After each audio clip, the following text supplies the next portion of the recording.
Hello everybody, Low for Life here, bringing you guys a brand new video. Sorry I haven't been uploading videos much. I took a whole week off last week. I didn't even realize it.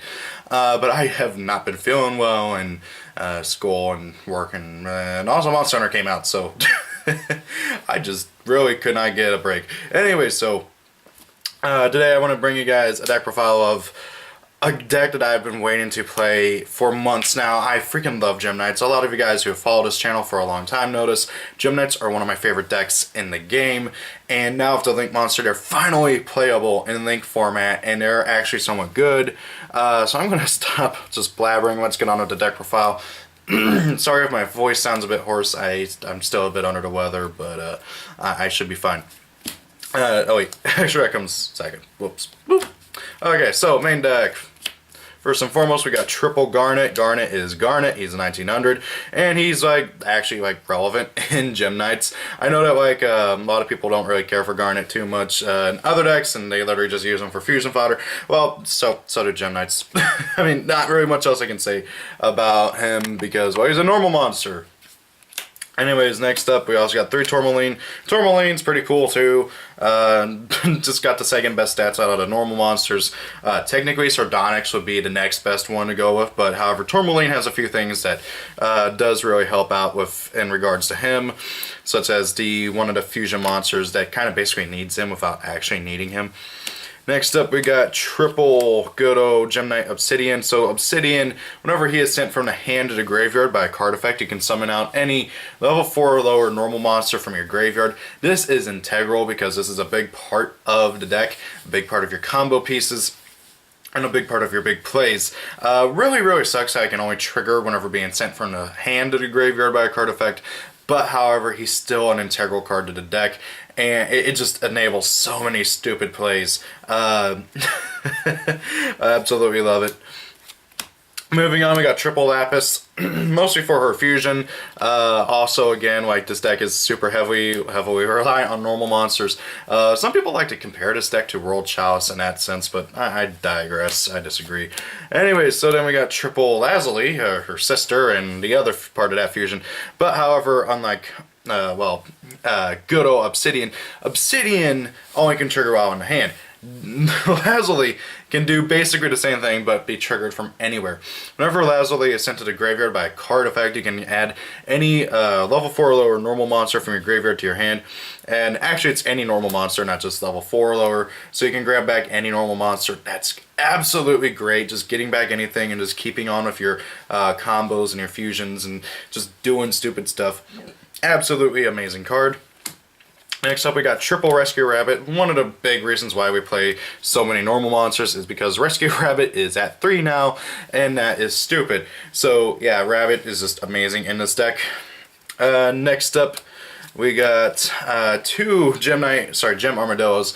I want to play 3.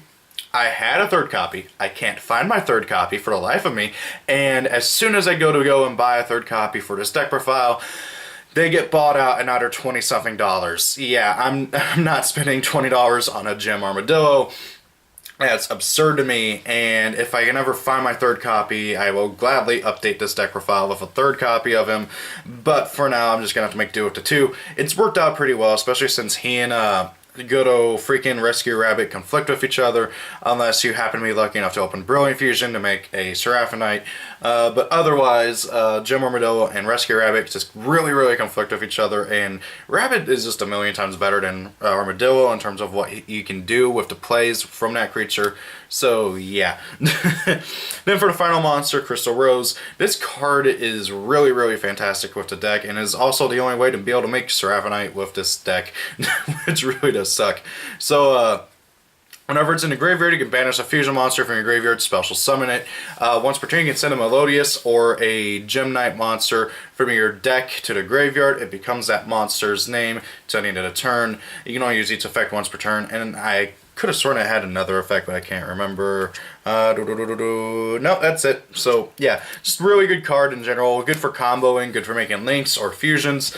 Just a really good card. Also, since it becomes the name, you can send a Gem Knight, and then it becomes a Gem monster. So then you can sack it off for the link monster, which is just great. Now then, that's it for the main deck. well, the monsters. On to the spells. Oh god, I'm so out of touch with this. So next up we got the good old Gem Knight Fusion. This card is an absolute 3 of. You only really ever need 1 at any given time, but you'd be a fool for playing only 1. Gem Knight Fusion is an amazing card. It's literally just polymerization for Gem Knights. But while it's in the graveyard, you can banish a Gem Knight to add it back to your hand. That is not once per turn. Neither is Obsidian or Lazuli for that matter, which enables some really, really stupid combos. And back in the day, before Links came out, you'd be able to spam out 5 fusion monsters with ease. But now you gotta kind of like finagle your way around doing that, so yeah. Anyways, next up we got triple Absorb Fusion. I've seen some people playing 2, some people playing 1. I personally still prefer 3 because this card is just such an incredibly good card. So the big thing is that when you activate it, you get to add any Gem Knight card from your deck to your hand, and then for the rest of the turn, you cannot special summon anything except Gem Knights, and then you can also fusion summon a Gem Knight fusion monster using monsters you control in your hand by banishing them. I never ever used the fusion aspect of this card. The big thing is just getting to search out a free Gem Knight card. You never ever want to use the fusion aspect unless you happen to already have a Gem Knight Phantom Quartz out.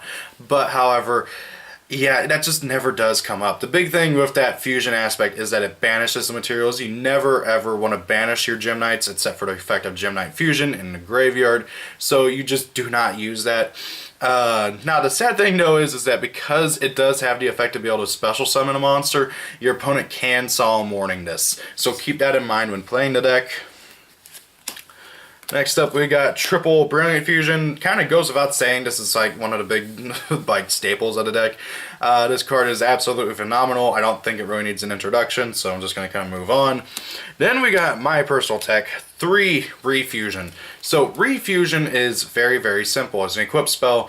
You pay 800 when you activate it, target a fusion in your graveyard, special summon it, banish it if this card leaves the field. So the big thing is that it lets you bring back your fusions that you may have used for your Link plays, or you may have fused them off for stuff, such like that.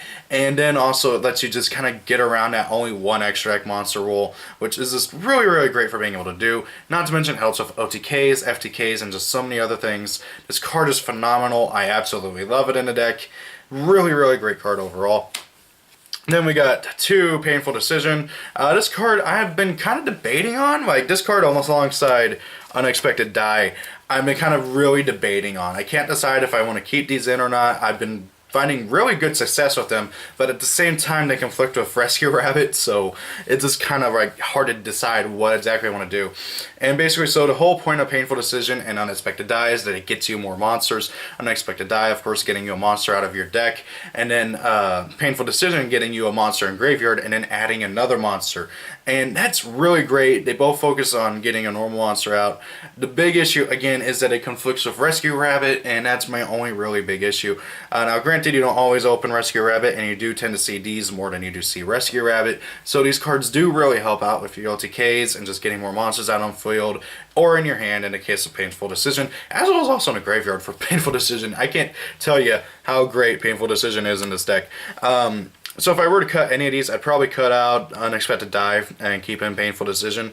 The big thing, depending on how the format goes, is I might cut out Unexpected Dive for Hey Trunades, depending on how big Stun is this format. I don't see it being that big, but you never know. And this deck loses to back row hard. So Hey Trunade is a definite like side deck staple for this deck, if not even potentially a main deck card. Anyway, so moving on. Got 1 Soul Charge. This card has won me so many games in this deck, mostly from the burn damage that this deck can put out. Like, you wouldn't think Gem Knights are a burn deck, but they basically are. It's really, really silly. Then we got 1 Monster Reborn, because that card's legal now, and this card is really, really good. Then we got 1 Dark Hole for just nuking the board, and hopefully going for an OTK. And if you're wondering why it's not a Regeki, I only have 1 Regeki, so it's really Regeki or Dark Hole, whichever you prefer. Anyway, so moving on. onto the extract. Triple Phantom Quartz. Kind of goes without saying, Phantom Quartz is the whole reason why this deck is even playable in our link format. It only needs 2 gem monsters to go into. Whenever it's link summon, you get to add any Gem Knight card from your deck to your hand, and then once per turn you can add, you can pay 1,000 life points, fusion summon a Gem Knight fusion monster using monsters in your graveyard or banish zone by shuffling those monsters back into the deck. Just an absolutely phenomenal card. I can't speak to how great this card is. This is one of the single best archetype support cards I have ever seen, especially coming out of the Link Frames pack. I know like everybody's like hyped up for the Arrow Maids Link and you know, Electromite and good old Needle Fiber, but honestly for just single archetype specific archetype like support, this card is one of the best in that set, and also of course in Extreme Force. Now then, sadly though, both of his effects are hard once per turns. Anyway, so moving on, I also have one Saryuja in here. Managed to actually pull this, I'm really happy about that. So Saryuja can really just help combo off. You can dig through your deck for 4 cards. Of course, you gotta put 3 back in, but hey, you usually just kind of put your stuff that you don't really care for. Like if you've already used Rescue Rabbit, you just put him back, and then you've already used Absorb Fusion. Well, you want to be able to use Absorb Fusion and Surge in the same turn, but like you kind of get the point. You just put your extra copies of stuff that you don't need, like extra Gem Knight fusions, extra Rescue Rabbits, maybe a Gem Armadillo, stuff like that. You know, stuff that you can't use because you've already used them. So this card does just really help out with digging through, and also helps out with the OTKs because he gives everything more attack power, and of course being able to special summon monsters is always great as well. Now then, I do play 2 Lapis Lazuli. I've been kind of debating on 2 or 3 of her. Some people play 3, some people play 2. I haven't really had any need to go into 3. 2 generally just is what works. But however, I can see why some people would play 3. So if you want to play 3, I completely understand why. And yeah. Anyway, so yeah, she's the main thing that burns. You just pitch a Gem Knight from your deck or extract to the graveyard, burn your opponent for 500 damage for every special summon monster in the field. Only downside is you can't summon her multiple times in a turn, so you gotta find ways around that, and that's where good old Gem Knight Master Diamond comes in. So he gains 100 attack for every Gem Knight in your graveyard. That's literally irrelevant. But however, the big thing is that you can banish a level 7 or lower Gem Knight fusion in your graveyard, and he copies that monster's effects. So of course you banish your Lapis Lazuli, and then you can send another one to the graveyard from your extract to burn even more, and then you just summon out another Master Diamond, he copies the other Lapis Lazuli, and you burn even more. It just gets really ridiculous. I got one Citrine, he's an Armades, before Armades was cool, and he just really helps out with going for the OTKs, especially if your opponent has a lot of back row. One good old Seraphinite, because you only really need one, and you only have one fusion target for her, so yeah, not to mention you can recycle her with Quartz. One Prismara, that's the guy that I was talking about earlier with good old, crap, what's his name? Tourmaline, I think. But anyways, he needs a Thunder and a Gem Knight to go into. And then once per turn, you can pitch a Gem Knight card to, well, pop a card that your opponent controls. So you generally want to pitch Gem Knight Fusion because you can just add it back to your hand afterwards. One Zirconia, I was playing 2, but I found that you never actually go into him very much anymore. So I might actually cut him out for something else. But the big thing is that he's just a 2900 beater, so he helps out with the OTKs. One Gem Knight Lady Brilliant Diamond, because she just generally gets out even more stuff. You tribute a Gem Knight to summon out any of your Gem Knight fusions, ignoring your summoning conditions. Really stupid. One Baguska, because he comes up every once in a while. And then, because I found that this does happen every now and then, one True King of All Calamities. Sometimes, so Gem Knight Master Diamond is a level 9, so then you can use 2 of him to go into True King of All Calamities. This doesn't happen all the time, but there have been several situations where I've had to do this, and I just felt like that it really was necessary. So yeah, it's a really stupid card. This card you can single-handedly win games, which is really obnoxious. So guys, that's the deck profile. What do you guys think of my Gem Knight build? What would you guys change? What would you guys recommend? Please leave your comments down below. I may not always reply, but I do read them. Thank you all for watching. Have a great day. If it's your birthday, happy birthday. See y'all later. Peace out and goodbye.